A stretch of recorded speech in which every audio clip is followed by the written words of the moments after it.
आप तमाम दर्शक साथियों का बहुत बहुत स्वागत, आभार और अभिनंदन। साथियों, आज हम लोग तिल की खेती के बारे में जानेंगे और तिल का किस तरह से खेती करें जिससे हमें अधिक से अधिक उत्पादन प्राप्त हो। यदि उत्पादन अधिक होगा तो निश्चित रूप से आपको अधिक लाभ भी प्राप्त होगा। तिल का महत्व भारतीय संस्कृति में बहुत पुराना है। यदि बेहतर तरीके से आप खेती करेंगे तो उससे आपको बेहतर लाभ मिलेगा। तिल से कुछ मिठाइयाँ, तिल के लड्डू आदि तैयार किए जाते हैं। तिल के बीज का प्रमुख उपयोग तेल तैयार करने के लिए किया जाता है। इसके तेल का प्रयोग खाना बनाने, शरीर में लगाने, पूजा में दीपक जलाने, व्यापारिक सुगंधित तेल तैयार करने, साबुन बनाने, बादाम के तेल में मिश्रण करने इत्यादि के लिए किया जाता है। इसके बीजों में जो तेल होता है 50% तक पाया जाता है और 18 से 20% तक प्रोटीन होता है।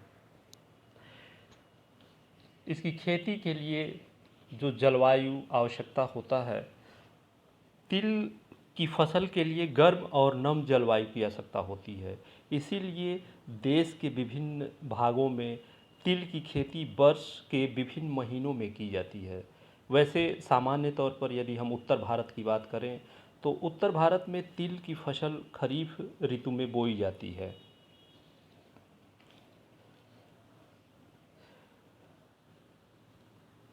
तिल के पौधे की अच्छी वृद्धि और विकास के लिए 60 से 85 डिग्री फ़ारेनहाइट तापमान की आवश्यकता होती है।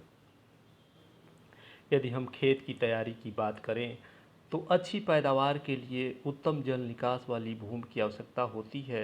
एक जुताई मिट्टी पलटने वाले हल से व 2 से 3 जुताइयाँ कल्टीवेटर अथवा देसी हल से करना चाहिए।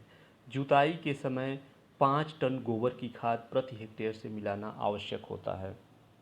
यदि हम मिट्टी की बात करें कि किस तरह की मिट्टी, किस तरह की ज़मीन में हम तिल की खेती कर सकते हैं, तो उसके लिए आवश्यक है कि तिल की प्रति हेक्टेयर अधिक पैदावार लेने के लिए उत्तम जल निकास वाली भूमि की आवश्यकता होती है। इसकी खेती कपास की काली भारी मिट्टियाँ भूमि से लेकर बलुई दोमट व हल्की दोमट में भी की जा सकती है।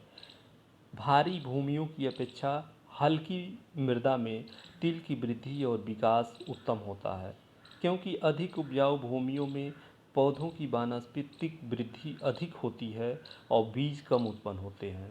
अतः तिल की फसल उगाने के लिए मध्यम उपजाऊ भूमि उत्तम मानी जाती है। भूमि के बाद यदि हम भूमि शोधन कर देते हैं तो हमें जो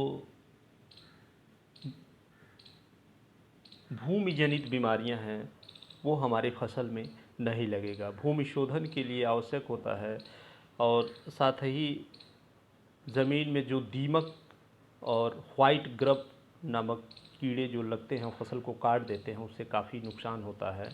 इसके नियंत्रण के लिए आवश्यक है कि हम भूमि शोधन करें और भूमि शोधन के लिए हमें बिवेरिया बैसियाना नामक जैव रसायन का प्रयोग अपने खेत में करना चाहिए। बिवेरिया बैसियाना 1% WP की 1 किलोग्राम मात्रा को 25 से 30 किलोग्राम गोबर की खाद में मिलाकर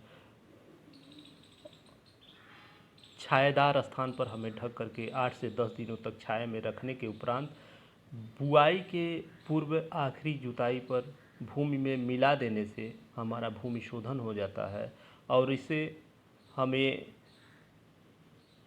जो खेतों में दीमक, सफ़ेद गिटार, सूत्रकृमि, जड़ की सुंडी, कटवर्म आदि जो कीट लगते हैं उनसे हमें बचाव हो जाता है।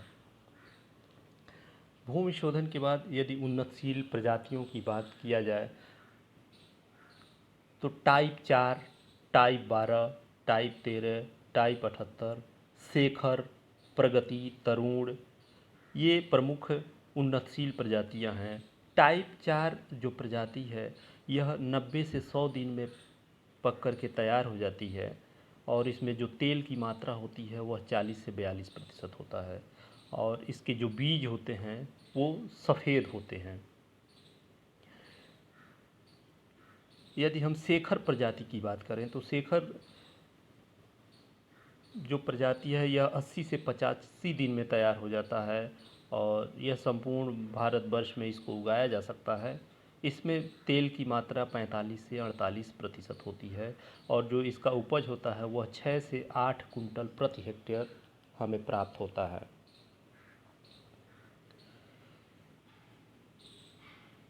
ये इन प्रमुख उन्नतशील प्रजातियों को यदि हम उगाते हैं तो हमें अच्छा लाभ प्राप्त होता है।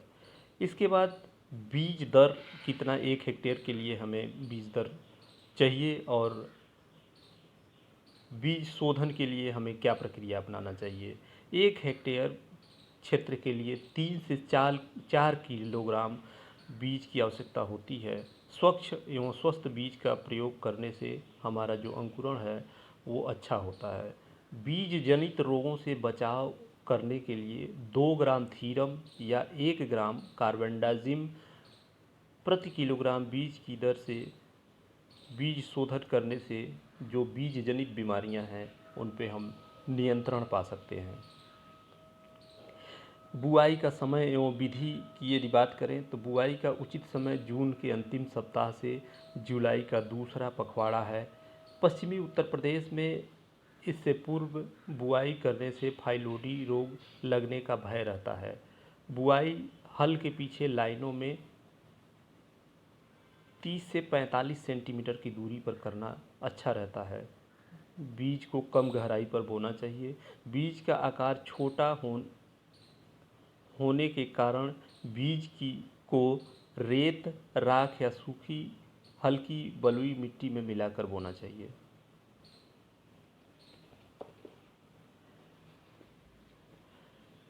यदि हम उर्वरकों की बात करें तो वैसे तो उर्वरकों का संस्तुति मृदा परीक्षण के बाद ही किया जाता है, लेकिन यदि आप मृदा परीक्षण नहीं करा पाए हैं तो 30 किलोग्राम नाइट्रोजन, 20 किलोग्राम फास्फोरस और 20 किलोग्राम गंधक प्रति हेक्टेयर की दर से प्रयोग करने से हमारा जो उत्पादन है वो अच्छा प्राप्त होता है।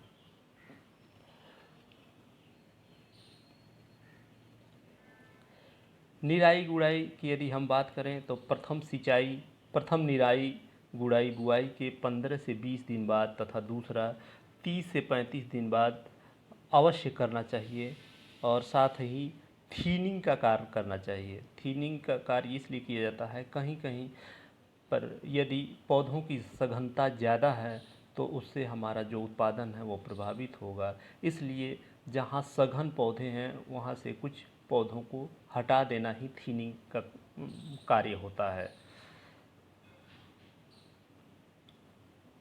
यदि हम सिंचाई की बात करते हैं तो जब पौधों में 50 से 60% फली लग जाए उस समय नमी की कमी यदि हो तो सिंचाई करना बहुत आवश्यक हो जाता है।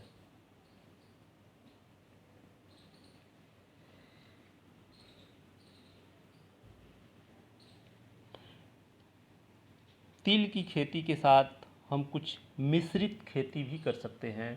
तिल के खेत में हम कपास, अंडी, अरहर, ज्वार, बाजरा, मक्का, ग्वार आदि के साथ भी इसकी खेती कर सकते हैं और बहुत सारे जगहों पर तिल का खेती मूंगफली के साथ भी किया जाता है।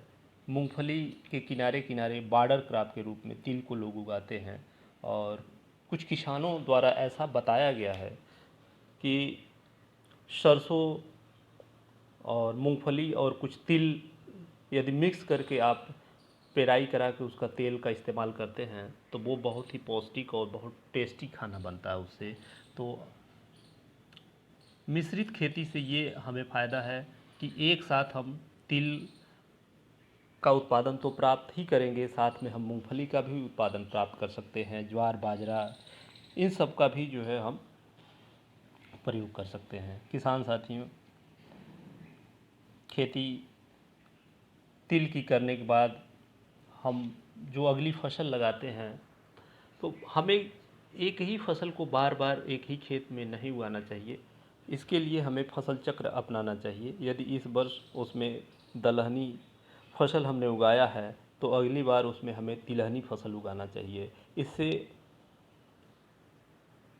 हमारे जो मिट्टी की उर्वरा शक्ति है वो बनी रहेगी और कीट और बीमारियों का आक्रमण कम से कम होगा।